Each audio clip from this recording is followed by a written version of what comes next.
We have arrived at the truth because of the courage of some of the most vulnerable Australians, people who have shown bravery in the face of injustice, hardship and sometimes terrible grief.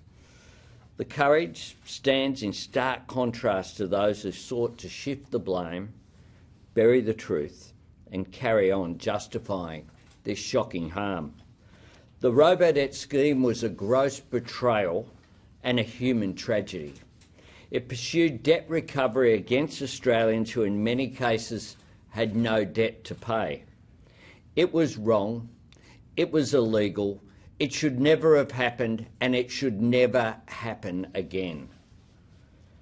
Under the former Liberal government, this scheme unlawfully raised $1.76 billion in alleged debts against some 526,000 Australians.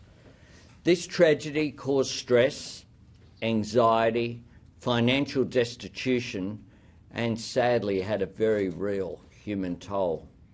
For more than 4 years, Liberal ministers dismissed or ignored the significant concerns that were raised over and over again, including in the Parliament, but also by victims, by public servants, by community organisations and, of course, legal experts.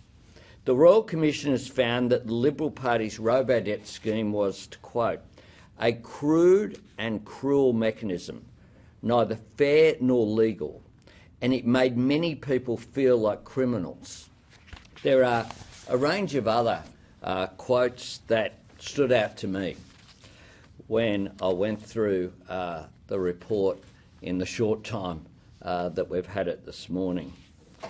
What is certain is that the scheme was responsible for heartbreak and harm to family members of those who took their own lives because of the despair the scheme caused them. It extends from those recipients who felt that their only option was to take their own life to their family members who must live without them. An extraordinary finding from this Royal Commission.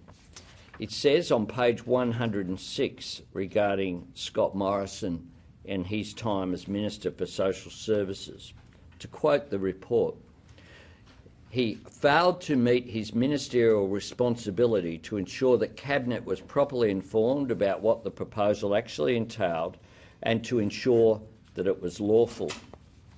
It then goes through a critique of Mr Morrison's evidence and says this at page 102.